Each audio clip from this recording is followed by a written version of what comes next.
Comic Crook family, we are back at it. We're talking about a very hot topic today. Me and Keith been waiting for this day for quite a bit. Yeah. And talking about James Gunn, who's pretty much the Kevin Feige of DCU now. There's going to be a DCU now. Which is so exciting. I'm 40 years old. I've been reading comic books since I was like 7. Mm-hmm. You know, we had Superman back in 1978, which came out before I was born. But like that's the movie Superman is what got me into reading comic books. For sure. So maybe this will be the next step of getting the new generation into comic books. Like there's everybody that's in the comic book movies, but they probably, I would say 60% have probably never picked up a book. Yeah. You know, which is fine. I'm glad that these people are into these characters, but man, there's so much more in the books. There's so much more content to explore for sure. The craziest part is, so we had watched the James Gunn video he's posted on YouTube through the DC channel, which that alone is like, let's go. And he said the number one thing that he wants to do is make sure that this is a connected universe. As a DC fan, I'm asking you, how important is that, man? Well, they haven't done it yet. Right. You know, well, it's canonical that the 1989 Batman connects to the 1978 Superman, and like that's canonical that those are the same universe. Right. But you know, but then we had Christian. No, not. Oh yeah, Christian. We had Christian Bale. We had Val Kilmer. We had George Clooney. None of it was consistent. You know, like we had bat nipples. Remember the bat nipples? Yeah, unfortunately. Yeah, I remember that was pretty nipples, horrible. But you know, like me growing up in the '80s, I was like, "This is the only thing I got. This is all there is." You know, so like I'm not going to be all about it. And then, fucking technically, the first Tobey Maguire movie is the first MCU movie. It all ties in now because of Spider-Man: No Way Home. So, so see, you didn't think about that, did you? yes, but no. And the reason why I kind of paused actually was Blade is. I was just gonna go there. Yeah, actually. So Multiverse of Madness kind of established that pretty much any project that was Marvel established, whether it be MCU, is now canon to MCU. Right. So necessarily, Howard the Duck was the first MCU film. Yeah, so what you made me think of is, okay, so last 3 years, DC's been doing this title called Death Metal. Mm-hmm. You know, and like guys just check that shit out. Like Deceased is part of all that and everything. Oh, yeah. But they established in the comic books now that in the comic books, any iteration of those characters is canon. Any iteration, like in the comic book says so. Like that any iteration of those characters has happened. It's in continuity. Right. You know, like Linda Hamilton playing Wonder Woman is in continuity. Fuck yeah, that's what's up. You know, so it's awesome that finally the movies are going to kind of like pick up and finally, because, you know, as a DC fan, it's one of my biggest frustrations, you know, like nothing ties to anything.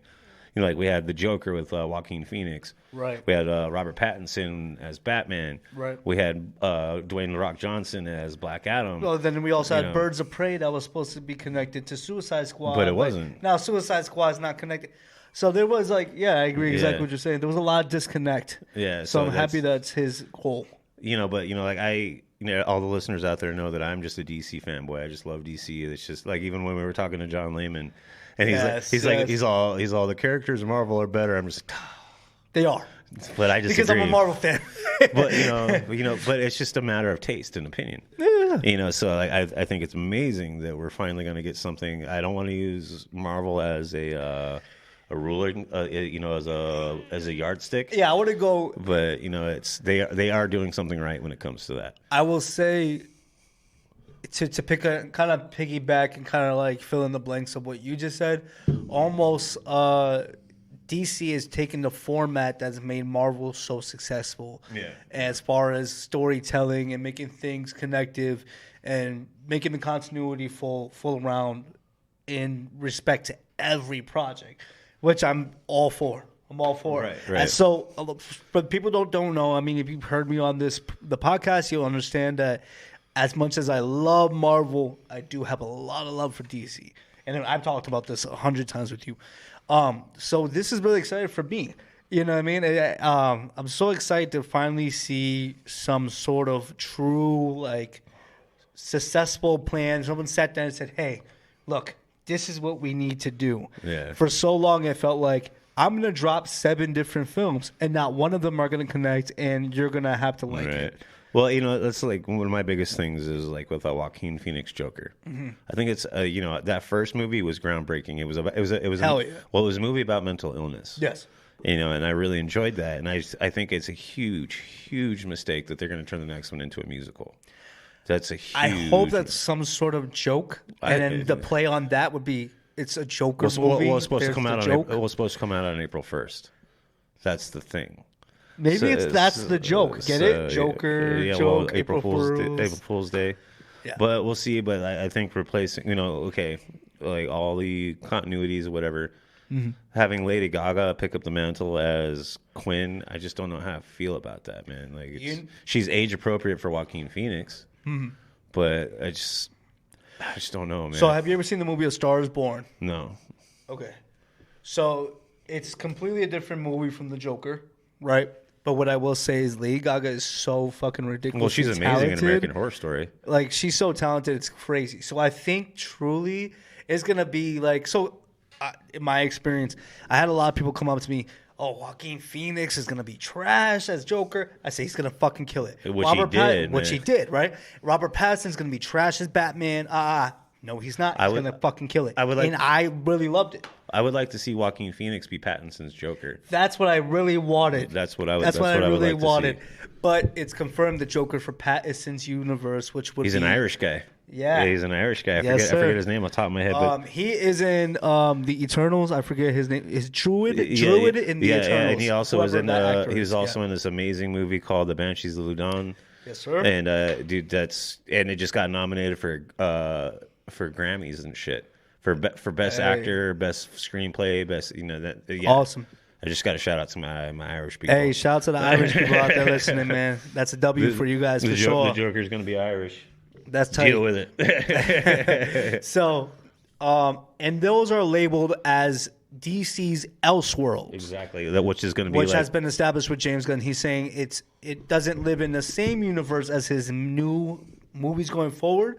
So Joaquin Phoenix's Joker, Pattinson's Batman, stuff of that nature. He even said Teen Titans Go. The Titan series. Yeah, is that what he was talking about? Yeah. Okay, yeah. So the live action Titan series on HBO Max, stuff like that. I love that shit. Dude, I'm waiting for the next episode, which is so good.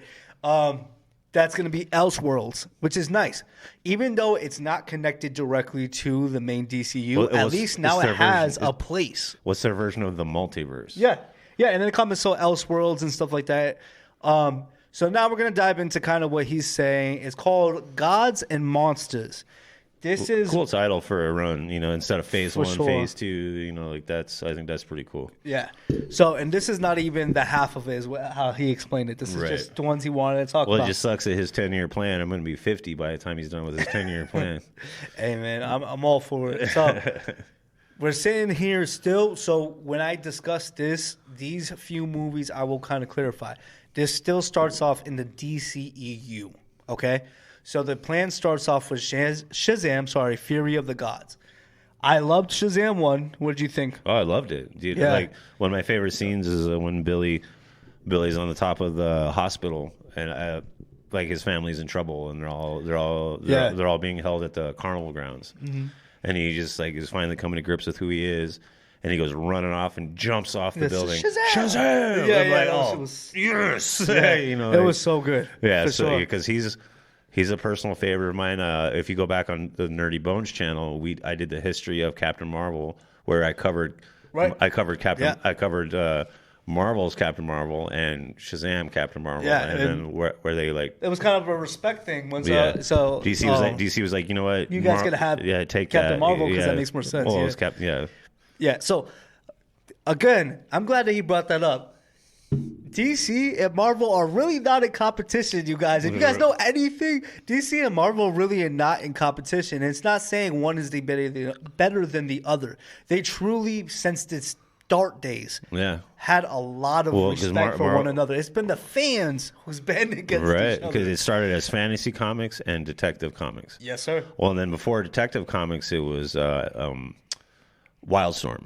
Mm-hmm. So that's so we've always had this camaraderie. It's just like you said, it's the fans are like, no, Superman can beat the Hulk. Yeah. But and I play into it. I'm not gonna say same. Same. I wanted to talk. So after Shazam, we're going to go into The Flash. A lot of people's been really excited for this. This is going to take place in the same universe as the Flashpoint comic. So it's going to pick up after that comic, and it's going to kind of take place. So if you guys also watch the animation, this is going to have a lot of that vibes. This is going to reset the whole DCEU into the DCU going forward. Right, which makes sense. How hyped. Which makes sense. It's gonna acknowledge everything that came before that's not continuative. Right. And then it's gonna plug everything together. Right. We're gonna get, and then erase it. We're gonna get Michael Keaton. We're gonna get Ben Affleck. I need it. You know, I love my Keaton. You know, so like that's amazing to me. Like, have you seen? I just wish they would release Batgirl. You know, because they still could. Yeah, so I've seen like Brendan a lot Fraser is Firefly, man. Brendan know, Fraser man. is Firefly. So the thing is, I seen some online leaks of the Batgirl, and I really wanted to see that last. Have you seen the last uniform? I have, yeah. Oh my god, Yeah. what a fucking sad story. Yeah. Fans would have dig that shit. That shit was so tight, and that was gonna feature Michael Keaton as the Batman. Yep. Well, there was talk for a long time that he was just going to take over as the DCU's. Who knows, man? You know what? He might. We're talking like we know for sure the Flash won't feature Batgirl a little bit more. Maybe they take some of those clips from her actual film and add it to the to the Flashpoint movie. They should. Since they go into those universes, it's still a possibility to see Batgirl. Yeah. Fans, do you guys want to see that? I want to see yeah. Who would be your favorite live action Batgirl? You know what? That's man? a hard question. That's tough. That's hard. I really enjoy Kristen Stewart's one of my the chick from Twilight. Yeah. I would like to see her as Barbara. As far as like fan casting, you mean? Mm-hmm. Man, that's tough. Man, that is tough. You know what? You're gonna laugh. Brie Larson. I got no problem with that. I would have liked Brie Larson as fucking. She'd be good as Huntress. I'm with it. Yeah. I'm with it. So, moving forward, so the Flash is going to reset, the DCU into the DCU. First DCU films necessarily are Blue Beetle. Yes. Oh, they're going to do Aquaman, but then Blue Beetle is going to be the So, start. So, they're saying Aquaman 2. So, I'm being honest, Aquaman 2 sounds very confusing. I'm going to be honest. So that's why they just need to reset it. Because it's saying it's DCU, but it might be DCEU. Yeah. So we'll see how that plays out. But Aquaman 2 and then Blue Beetle. But let's talk about Blue Jason Beetle. Momoa just needs to be Lobo. So yeah, let's just kill. Honestly, man, I might have some fans disagree with me. Let's get someone who's blonde hair and Diesel, and let's give Aquaman his comic book accurate look. Yeah. I'm okay with it as long as they do it in a way that doesn't look hilarious. Yeah. You know what I mean? Yeah. Well, you know, as much as I love DC, like I still stand by the fact that Aquaman has the same powers as SpongeBob. God damn.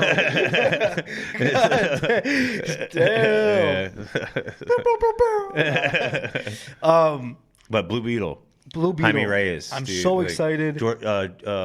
So I watched DC Fandom I think a year or two ago, and they had went over what to expect with this. The directors are Hispanic. Yes. Everybody involved with the project is Hispanic, and I'm just kind of speaking on this because I'm Hispanic. I am not of the descent that will be represented in this movie, but it's really cool that they are making it as authentic to a Hispanic person, what responsibilities he would feel obligated to take care of, on top of getting this crazy scarab that's like an alien and the powers that comes with it. So. His dad's gonna be played by George, the stand-up comedian. George Lopez?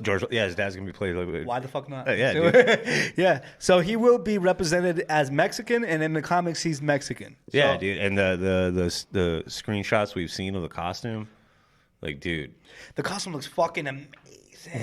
Yeah. And that's without CGI. So imagine with the CGI, I think it's gonna be so tight. Well, you know the wing, so tight, man. like the wings and tentacles and stuff are all gonna be CGI. So. Oh yeah, well, that's all good. So now we're moving on to the DCU. Okay, so I guess Blue Beetle was necessarily DCU, but going forward with DCU, we're looking at Creature Commandos, which I remember that. I remember reading that. It was like it's got the weasel. It's got a lot of the characters like animal based. which I'm curious why he's deciding to start there. But that's cool because it can lead to Suicide Squad and stuff like that. Yeah. So, but like, would you consider the You know what? I noticed this is kind of genius. If James Gunn did this on purpose, he's a fucking genius. The newest Suicide Squad isn't necessarily confirmed to be the DCU. Yes. Because, well, hear me out. So in the movie, they say Bloodsport or whatever his name is. Idris Elba plays his character. He's in jail for shooting Superman. They don't specify that yet. If he was Henry Cavill's Superman. Because Amanda Waller, which we'll get to that too, is confirmed she's the same actress. She will be in DCU. So maybe... I bet it was. Maybe the Weasel and stuff of that nature is... Peacemaker. The first actual DCU. I like it. And it was produced by who? James Gunn. Written by James Gunn. And written by James Gunn. So we're super excited for the Creature Commandos. Yes. I'm not sure. I can't tell you the lineup from off the top of my head of like the OG comic books. I just remember the Weasel is part of Creature Commandos. For sure. Weasel's tight. You know it's played by James Gunn's brother? Yeah. That shit's so tight. And then we're moving on. So I just mentioned we got the Waller Show, played by Viola Davis. Yeah. Who's the same actress who plays her in the DCEU, and also the Peacemaker crew is going to be in there too. Yep, Peacemaker crew, sorry. Yeah. So excited. Peacemaker was probably one of the best DC projects out there. Oh, agreed. Yeah. I think that's debatable for some people, but in my I loved it. It's not comic book accurate at all. But not at all. But John Cena just makes it so lovable. The thing he's is, just a douchey Captain America, man. Yeah. The thing is, at first I wasn't like 100% John Cena. And I'm from Massachusetts, and John Cena's from Mass. I didn't know that. Yeah. He's from Boston. I liked him as a wrestler. When I first started seeing his first projects as far as like film goes, I was like, I don't really know. Now I'm like, I fucking love John Cena. Dude, he's amazing. Fucking hilarious. And he's like, so there's another movie. This is a little outside the talk of DCU. I'll come back. But there's another movie called Friendcation. I've seen that. Yes. It's fucking awesome. And he's hilarious. Yeah. So I'm excited to see those characters that were, I remember back in the late 90s, early 2000s, I wanted to see him play Eddie Brock. Why not? That would have been dope. In one of our episodes, I had said I wanted him as Sandman. Yeah, I remember you saying that. Yeah. So going back to the DCU side of things, after that we have and I just want to kind of throw that out there. So Crystal Henry, who actually worked on The Watchmen, and then Jeremy Carver, who worked on the Doom Patrol, one of my favorite books ever. And Brendan Fraser, which I mentioned a little while ago, that played Firefly in the unreleased Batgirl movie, plays Robot Man, which is another one of my favorite fucking characters. If you guys aren't familiar with Doom Patrol, pick up any one of the books. They're so great. They're so out there and just silly. It's like DC's Misfits. It's like a misfit group of semi-heroes, and they all have some... Well, and one of my favorite things is just like how seriously it doesn't take itself. Because in the comic book, there's an actual sentient street named Dave, and they did it in the TV show too. Yeah. It's a sentient street that can put itself anywhere in the world that it wants to be, and it turns out to be a home for all these misfits. So it can be anywhere, and it's just a street that's alive. Like all the street signs are like say what it's trying to tell you, and it's in a living street named Dave. So a lot of those weird concepts in comics, especially he kind of explained, there's a lot of people who don't read comics, and there's plenty who do. Dive into the comics, man. There's some weird but awesome, cool shit. Well, and Watchmen, like you mentioned a little while ago, Watchmen as well. Watchmen, like you got Dr. Manhattan, you got the comedian, you got fucking Rorschach. Yeah, dude, Rorschach is one of my favorites, dude. I love Rorschach. Isn't Owlman? He sure is. Yeah. So Owlman is in that. So that's one project. So that's the and that will be on. You said it was an HBO series. HBO. Right? Yep. So then going forward to probably one of the first movies that I'm super super excited about is Superman Legacy. Dude, so this is gonna be Superman holds a special place in my heart. So it just has to be done right. If for them, okay, I'm telling you right now, if they, James Gunn gives the James Gunn treatment, and then opening scene, you get the big blue S, and you get dun dun dun dun. Dun. I'll fucking start crying, bro. Right. I think dun dun dun. That John Williams score. Yeah, dude, come on. Yeah. Sorry, that's just something. No. It's my generation, bro. It's my generation. I think that one thing we've established with people like Kevin Feige and James Gunn is that they're true fans to what they do, and they read the comics and they read the source material, and they love what they do. They love the characters that they make these stories about. So I think truly he's actually going to be the director of this one, and writer. I don't think he usually does a lot of silly stuff. I don't think he's going to do silly stuff. You can't do that with Superman. I don't think that's the direction he's going to go to. I think he's going to go into things that we probably have yet to see on TV. Well, he's going to be resetting the most influential, most important superhero that's ever been created. One of them for sure. Well, that's why they're called superheroes. Is Superman. That's where the whole phrase came from. Mm. So he's one of the most influential of all time. Spider-Man though. Superman. Spider Man. Well, anyways, yeah. We're both super happy about the direction so far. He's got to do it right, and I think he will. But he's got a big cross to bear with that one. For sure. I think as a fan, as Henry Cavill, I think at least if you give him like a so have you ever seen the Power Ranger movie? Okay, it was kind of stupid, right? The newest one that came out in 2016, 14. Well, there's a really cool scene where was it Mystic Force? No, it's literally a reboot of Power Rangers that they did.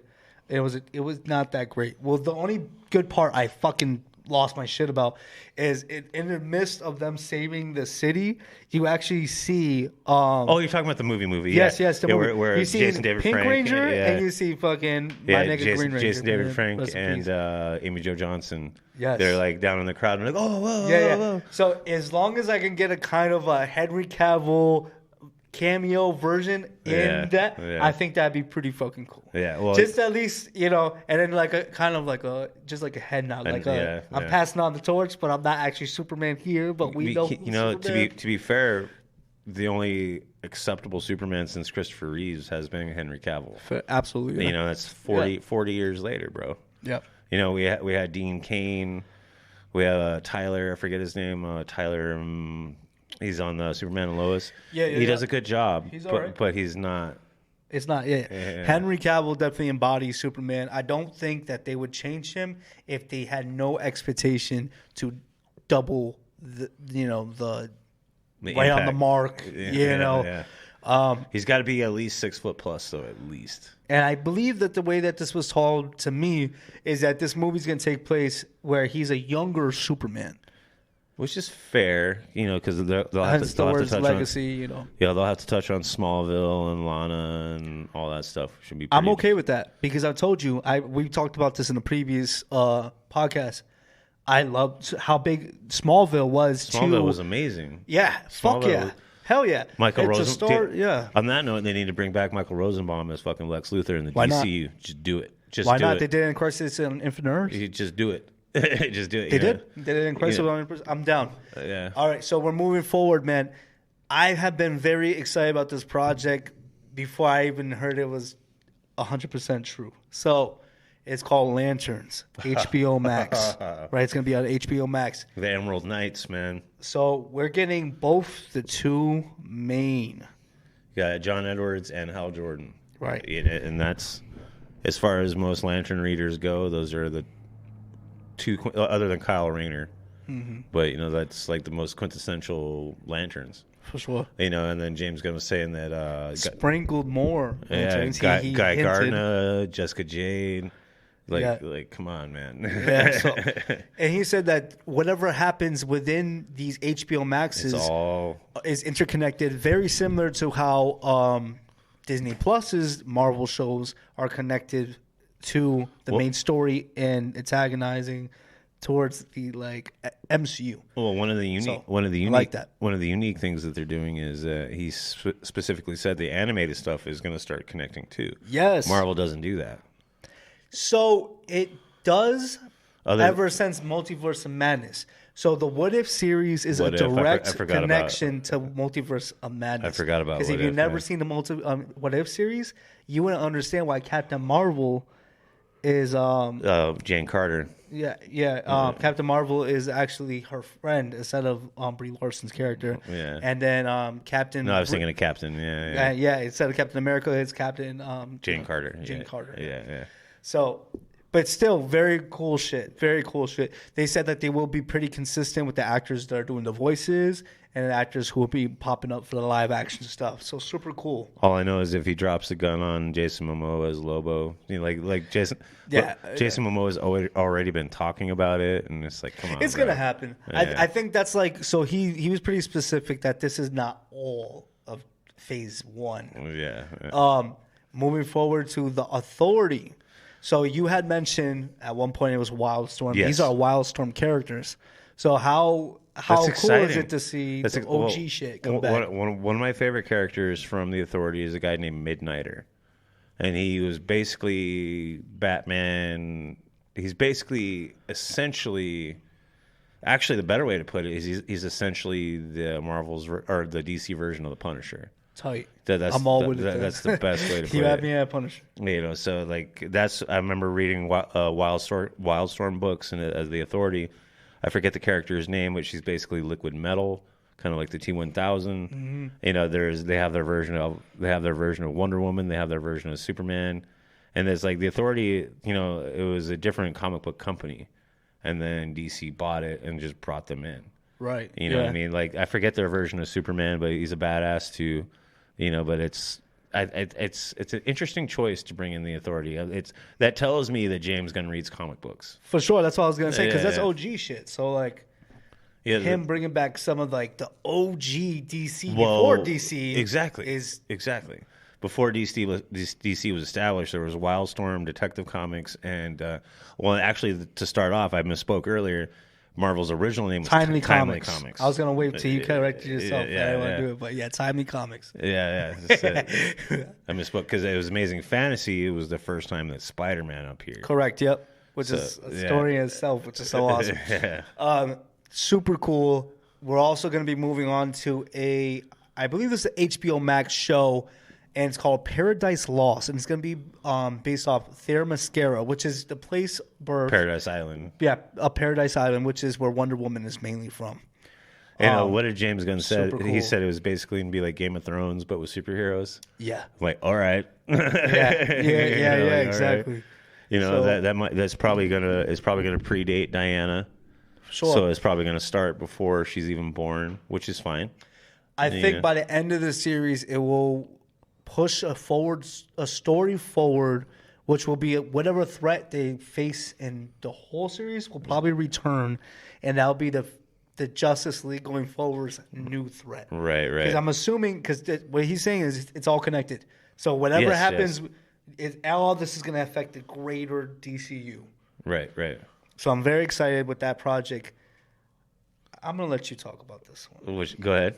Which one? No. You say it. Are you talking about Swamp Thing? No. Oh, Batman Brave and the Bold. See, dude, that... Okay, all right. Come on, man. You know how much I love Batman, bro? It's my favorite thing ever. Well, other than The Expanse, and I can't think of anything else that I like more than that. Batman. So, Batman Brave and the Bold, which is really interesting. What was the gentleman's name that wrote the original Batman, the Brave and the Bold? Do you have it written there? It is Grant Morris. I should have known that. Yeah, Grant Morrison. So, it's kind of interesting that he's choosing to take Damian as his first Robin. Yeah, I would have went the Dick Grayson way. I would have went the Dick Grayson way, but it's cool. So this tells you that Batman's not going to be 20-something. He's going to be 30-something, maybe 40-something. Right, yep. So if it's going to be Damian, which is interesting. But, I already said who I would like to play Batman, Jensen Ackles. He's my choice for, if Ben Affleck is not going to get to play him anymore, I say Jensen Ackles. But, because I think he's the right age for a character like Damian. He's the right age because if they're going to do the whole Brave and the Bold story, it's an older Batman. Right. Yeah. So his choice to do a younger Superman and then an older Batman, which kind of makes sense because it's going to come later. But because like if they do Dawn of Justice, which would be amazing, because they could do The Brave and the Bold, and then maybe a couple years after that do Dawn of Justice. I think the Justice League is going to come on to like phase 2. If they even do Justice League, because in the books now Justice League doesn't even exist anymore. Because it's the Titans now that are the main, right? Yeah, so that's why I'm kind of confused that it didn't use Dick.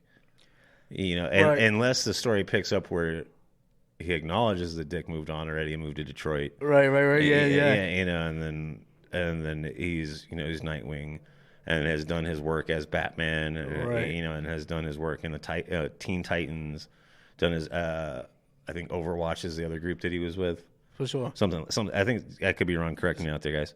But so that just means that with them coming with the Brave and the Bold, that just means that Dick is already there and older. Right. Yeah. So and that's fine with me. I mean, I feel we deserve a Dick Grayson movie. Why do I feel like that just hit me like a ton of bricks? He's a fucking genius. I think what he did is he purposely didn't go with Dick because he's not going to connect him to Batman. He's going to have his own movie in the first fucking phase. Nightwing, bro. Nightwing's a personal favorite of mine. Yeah, me too. He's just Batman 2.0. I literally told you, I was like, Nightwing went out training with what Batman's ass, and you're like, I'm sorry, I can't disagree. I wish I could, but I can't. I love Dick Grayson. I remember saying that. I was like, I wish I could disagree, but I can't. So I think that's a game plan. Yeah, that's actually genius. Yeah, that's fucking genius. Well, especially and then you can feature the Batman from the Batman Brave and the Bold into his movie, have the interaction as pre-existing relationships off of screen. Right. Because in the books, literally they just disbanded the Justice League, and there's a whole scene where Bruce and Dick, I'm going to use their names formally. Bruce and Dick are standing in front of Martha and Thomas's graves. Batman's parents, right? And he's like, we're not holding the torch anymore. Like, this needs to move forward and progress. Dick, you need to take over. I mean, here's the keys to the Watchtower. The Titans are the ones that the world needs to turn to now. And then at the very last scene of the book, he's like, Bruce turns to Dick and says, "I'm proud of you." And Dick throws his arms around Bruce's shoulder and says, "I love you, Dad." That's tight. It's like, what? That's tight. Well, because he's never called him that. They had a very tough relationship. Technically, legally, he is his father. Legally. Well, yeah. But I mean, the fact that Batman's also an asshole. He's a jerk. That's part of his personality. Mean, he is. I mean, that's why. So it's kind of going off topic, but back. It's in between topic. In the Titans show on HBO Max, it's very honest about Batman. Well, it doesn't paint him to be this great old because he's also not that great sometimes. He's also a piece of shit. Well, he is. In the Titans TV show, he's a serial killer. I mean, what is he in any other place? He's not a killer. Batman's not a killer. But if you watch... Is he not? He's not. Like Michael Keaton's Batman was a killer. Ben Affleck's Batman was a killer. But canonically in the books, Batman does not kill. That's his number one rule. But if you watch the Titans show, he's a straight serial killer. Yeah. And that's why... Well, he finally crossed the line. Yeah, exactly. He finally crossed the line. Yeah, and that's this whole thing, like, Under the Red Hood is like, it'd be too easy for me to cross that line. Yep. And once I cross that line, and there's no going back. And then it goes back to the Heath Ledger quote, which is... You're one bad day away from being me. Yeah, he goes, you either die a villain or live long enough to see yourself become...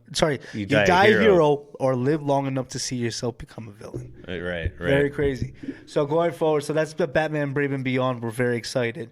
We're also super excited. So we had mentioned that this whole DCU is going to kind of kick off with Blue Beetle. This, to me, is the peanut butter and jelly situation.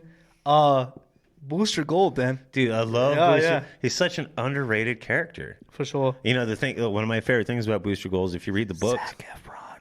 Dude, all about that. Make him Booster Gold. Or either him or Nathan Fillion. But one of the big things about Booster Gold in the books is he's saved the day millions of times that just nobody knows about it. Because he manipulates time. So he unintentionally makes himself look like a buffoon because he's like constantly saving the day. And then not getting recognition because nobody knew it was him. Yeah, he just reset time, and then that thing didn't happen. Yep. And his whole thing is I think he's from the 50th century or something like that. Right. Yeah. And he steals technology and goes back in time to be a hero. Right.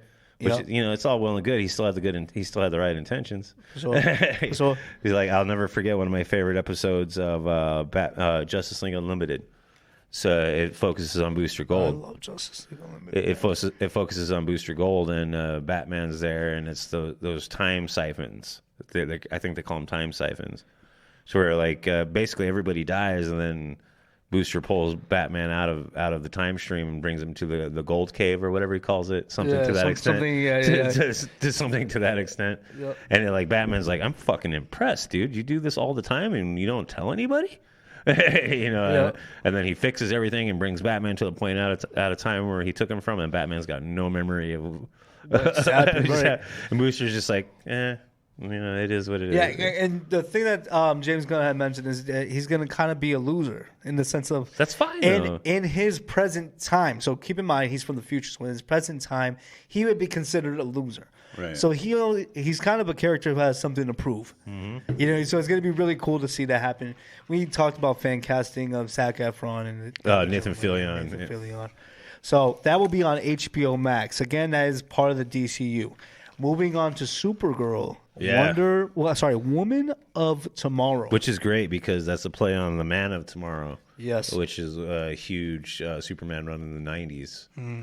And that, correct me if I'm wrong, that's where she lives on a chunked out piece of Krypton, right?